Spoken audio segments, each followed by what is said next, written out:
Hello and welcome to the Fuel Run Recover podcast. I'm your host, Stephanie Natchuk, registered dietitian, running coach, marathon runner, and mom. This season, we're breaking down running's biggest trends, hot topics, and myths, and turning them into practical nutrition and training advice you can actually use every day. Let's get into it. Hey runners, before we get into today's episode, I want to ask you a quick question. Have you ever wondered if your nutrition is actually helping your running, or is it actually holding you back? If you want to find out, I've created a brand new free resource just for you. It's called the Runner's Fueling Audit. It's a super quick checklist that's going to help you spot the signs of underfueling, low energy availability, or where the gaps in your nutrition might be that are impacting your recovery and actually slowing you down. It only takes a few minutes to go through, and by the end, you're going to know whether or not your fueling is on the right track, or if you really need to start making some changes to the way you approach your eating so you can start to feel stronger on every run, reduce your injury risk, and actually get the results that you're training so hard for. You can grab your free copy right now by clicking on the link in the show notes.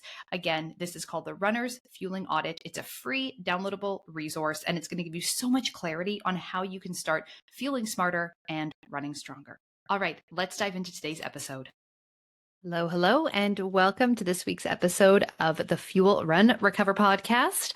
Today, we are talking about expectations and how sometimes our expectations not being met or being exceeded can end up having a big impact on our performance and our mental state and our mindset during a workout or during a race, and just creating more awareness, I think, around expectations, because it's not really something that I hear a lot about and see talked a lot about in the running space. But this came up for me personally, not in a running situation, but in a situation over the weekend when we were on a family camping trip. So in the summertime, my family and we have twin boys that are going to be 3 later this fall. And so in the summers, we, since the boys were born, we spend a lot of time at a nearby beach area. So we have like a campsite at a seasonal campground. We go to a beach nearby, and our campground has a pool there. And anyway, we have a lot of fun. So we're out there a lot in the summer. And so this past long weekend, we were out there for 4 days as a family. And it was one of those days where, the weather was like hot and sunny and perfect and just like the most pristine of beach days. And because our kids still nap in the afternoons, what we've been doing this summer is we've been waking up, eating breakfast, packing up, heading down to the beach pretty early in the morning. There's a playground at the beach, so we get a fantastic parking spot. We're one of the first people there in the morning, park, head over to the playground for a little while. And then when it starts to get a bit warmer out, we head down to the beach. The beach is super quiet. It's still like clean and pristine and whatever. We'll stay until lunchtime and then head home. And then my kids absolutely crash out for a few hours and have their nap in the afternoon. So anyway, this past weekend, it was one of those like perfect, pristine beach days. Ate breakfast, packed up, got ready to go for the perfect morning. So we get there, we get to have our time at the playground, go to the beach, get set up. And I don't know, within a couple of minutes, it happened pretty fast. The kids are fighting. They're fighting over the sand toys. My husband was building sand castles with one of the twins, and the other one came out of being in the water and walks right over and stomps all over the sand castles that the other twin had been making. And like, cue the crying, cue the frustration, cue the standing there screaming in the middle of the beach, right? And it's like, do you guys not understand that I am over here trying to have a perfect morning at the beach? Like, I am here trying to have this, beautiful, hot, sunny, let's like spend time as a family and have all these like picture perfect moments. And you're over here fighting over these sand toys. We have a million sand toys. A million. Like, everyone has enough sand toys, but of course they're fighting over the same one. They're twins. It is what it is. Breaking down the sand castles, and it's so easy when that happens, to sort of have that put a cloud over the morning, right? Ruins the mood. I'm frustrated. My husband is frustrated. It's like, can't you guys stop fighting for 5 freaking minutes over here? And then it's like, why did we even come here if all you guys are going to do is fight, right? And it can just like really turn things sour. And we can't help it, right? Like sometimes, whether you have kids or not, and you mean to do this or not, right? Our expectations going into an experience are very high. And, when you have toddlers, and if you have twin toddlers, like, you know what I'm talking about, at some point in the morning, there is going to be a fight. There is going to be a tantrum. So like, we shouldn't be surprised when this happens, but it does, you kind of, when you're picturing this beautiful, perfect beach day, you are not picturing the fighting over the sand toys. You are not picturing the crying and the frustration, or any of those things that go along with it. And so then when it happens, that gap between expectation and reality is very disappointing and very frustrating. And I see this translate a lot into running, and I see it a lot with clients, um, especially when someone is like trying out better fueling or better hydration for the first time, right? Or the first couple of times. We go on and on about the benefits of fueling for performance. We go on and on about like how much better you're going to feel, how much stronger you're going to feel, how much quicker your recovery is going to be, how much better you can tackle endurance and intensity and all of these things. And so I think sometimes runners go into better fueling anticipating this dramatic improvement in how their running feels. And it isn't that.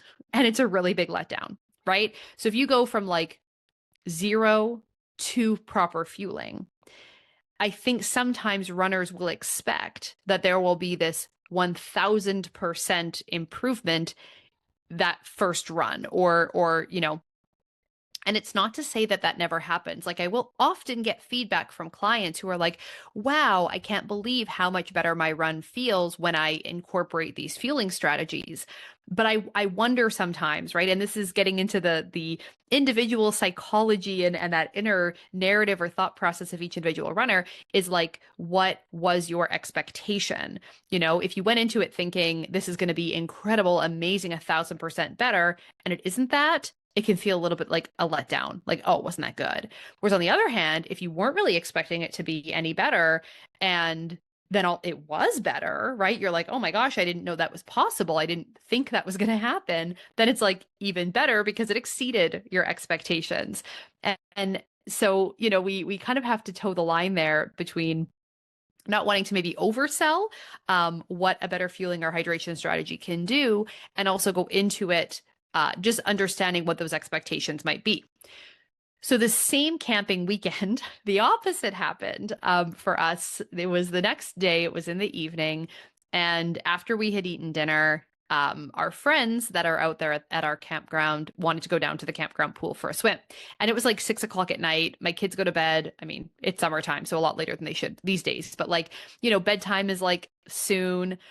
My husband wanted to go for a swim with our friends, which was totally fine. But I was like looking at the kids, they were busy playing. I'm like, I don't really feel like it. I don't want to get the kids changed back into their swimsuits again. I don't want to get changed back into my swimsuit. Like, I'm like dry, I'm cozy, I'm like good. It's not that hot outside at this point in the day. It was a little bit of a cooler day. So I don't need to go cool off. I'm not all sweaty or anything. Bedtime is soon. It's not that hot outside. The kids are probably not going to want to go in the pool anyway. Like, they're going to dip their toe in and then say it's cold and they're not going to want to go, right? I had a million excuses for why I did not need to go down to the pool in that moment. But my husband says to my kids, okay, daddy's going to the pool. And like, oh, they want to go to the pool, right? Dad's going to the pool. I want to go to the pool. So next thing I know, everybody's getting ready to go to the pool. I've got my swimsuit on. They got their swimsuits on. We're all going down to the pool. And we had an absolute blast. It was so spontaneous. It was fun and unexpected. We all had a great time. The kids were like jumping into the pool into our arms and like splashing in the water, swimming with some of the other bigger kids. And like, we just had an absolute blast. And then when they were like done and ready to go home, they were like, okay, all done, back to the campsite. We're like, okay, got our towels on and headed back. And it was like, in my head, this was going to be a tremendous amount of work, getting all of us ready, walking down to the pool for like a couple minutes of fun, and then we're going to turn around and head right back. And it was just not going to be worth it. I'd rather just stay here and hang out with the kids by myself for a little while, get them ready to go to bed. You go ahead, and have fun at the pool. But apparently, it was exactly what everyone needed in that moment. And again, I've definitely had runs this way, and you probably have too, where we have to like really drag ourselves out the door. But once we get going, we're surprised by how good the run felt, right? Or for runners who are not really used to fueling very well, or maybe have never carb loaded before, anything like that, or hydrated during a run or a race, it's like, oh, I didn't really think this was going to be anything. I wasn't really a believer in hydrating or fueling. I didn't think this was going to do anything for me. And then I was surprised by how good the run felt, right? You went into it thinking it wasn't going to be that good, and then it exceeded your expectations, and that made it even better, right? So our expectations, our expectations are here. And if something doesn't meet our expectations, the disappointment and frustration from that can be devastating at times, right? Where, you imagine like in a race setting where you think you're going to be doing XYZ at whatever mile, or you think it's going to be good because you've trained, you've carb loaded, right? You've done all the things, and then it isn't that. And that's really hard and, can be very difficult to then keep up our mental state and sort of keep up positivity in that moment. Or on the other hand, if we're racing or, we're out on a training run and we're doing better than we thought we were going to, it's like, oh, that's motivation to like work even harder, try even harder. And so expectations, I think, are really important and something that we need to be monitoring and thinking about and reflecting on a regular basis. Because I'm sure that as I've been like sharing these stories with you and talking through this conversation around expectations, you're probably thinking about instances where you have either not met or exceeded your expectations. And how did that play out in terms of your performance on race day or your training run or other things or, actions that you took or things that you navigated? And so I just want to kind of like put this out there and just increase awareness around this. Because again, it's a concept that I never, ever see anybody talking about. I certainly have never had this conversation or seen it talked about online before. And so to kind of talk about next steps and look ahead, like what's our takeaway from all of this, right? Like what can we do as runners to acknowledge and manage and not let expectations wreck a run or wreck a race experience? How do we kind of take this into consideration? And the first thing is that we just need to be aware of our expectations, right? Reflecting a little bit before a run or a race and just like check in with what our expectations might be, right? Because sometimes these are not like overt things that you're saying out loud, right? It's different than goal setting or things like that, where you might have a specific PR time that you're aiming for, pace goal that you're aiming for, or things of that nature. Like your expectations are sort of the visual or the picture of a scenario that you might have in your head, and I know that it's very fascinating how like our brains all work so differently. But for me, like I'm imagining, like I'm seeing that beach day with my family, right? I'm imagining the beautiful blue sky and the water and how warm it feels. And I can see my kids playing and us all having a great time together. Like I'm not picturing my kids fighting or throwing a tantrum in the middle of that beautiful sunny beach day. And not that you want to be a total pessimist and think, oh, we're going to go to the beach and all my kids are going to do is fight all morning and it is what it is and it's going to suck. Like, I don't want you to go through life being a total pessimist about how much every run is going to suck or how hard every race is going to be or how you're going to feel, because that drags you down mentally, right? Like that isn't going to give you a great outlook and that is not going to help you perform your best either. But we just want to like reflect and just be aware and check in with what are my expectations in this moment. And then the second thing is just recognizing where there might be a gap between expectations and like what's realistic. When are our expectations maybe a bit out of reach, like expecting that you can go an entire morning at the beach without your kids fighting, or expecting that during a marathon, you are never going to feel tired if you've trained and carb loaded and hydrated properly, right? I think a lot of times we end up getting in our own way because it's just a mismatch of what's realistic and what our expectations in a given situation might be. So kind of checking in with that, recognizing, and then like determining the third thing here is determining that like when we are feeling that frustration or disappointment that things aren't going well, can we determine and differentiate between this like actual problem, or is this just a problem of our expectations not being met? Right. And that obviously comes with a lot of self-reflection, a lot of, realistic goal setting and checking in with ourselves in that regard. But we don't want to throw a whole race away because it wasn't as easy as we thought it should be, because we did all those right things and it still felt hard. And it's not that it shouldn't feel hard, it's just that there was a gap between our expectations and reality, and that disappointment dragged us down.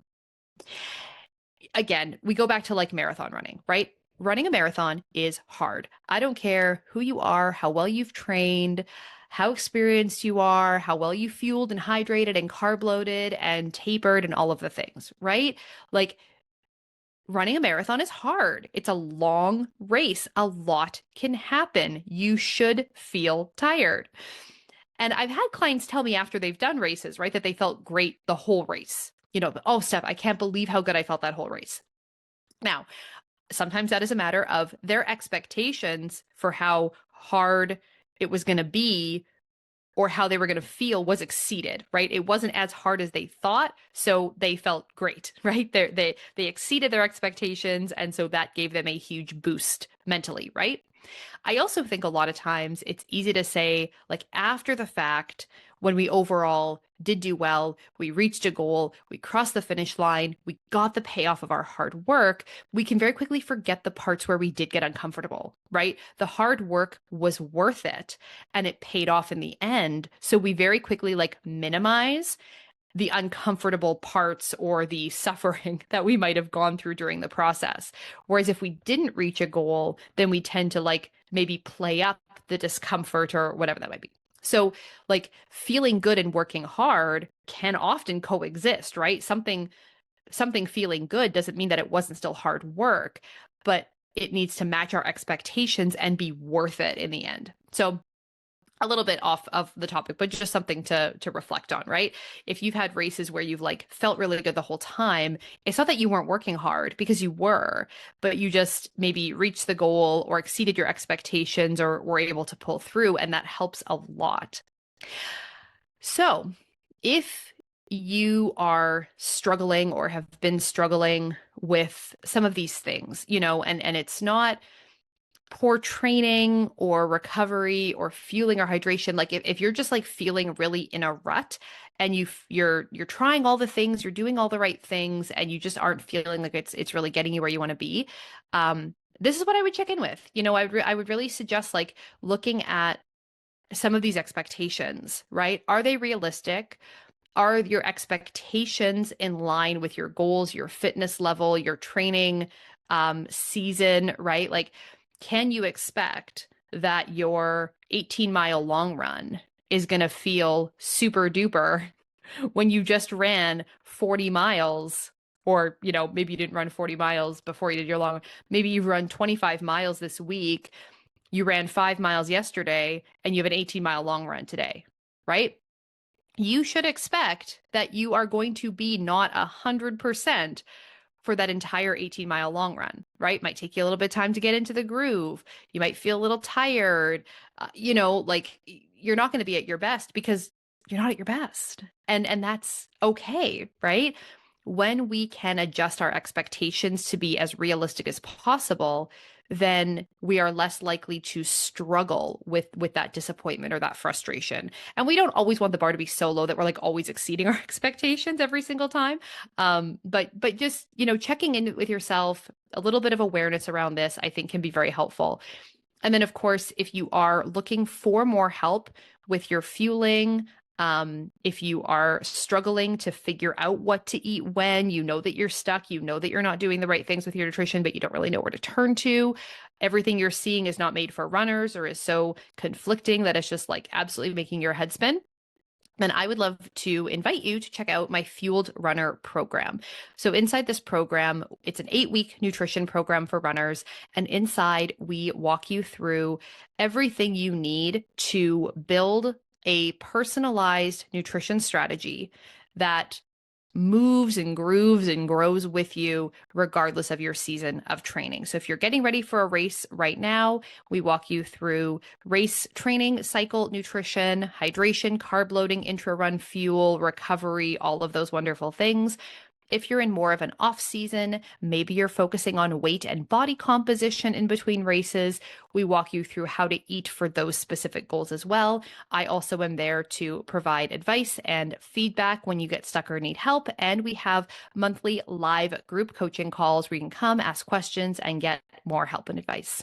All right. So that is it for this week's episode. I hope that you enjoyed it. And we'll catch you back here next week. Bye for now.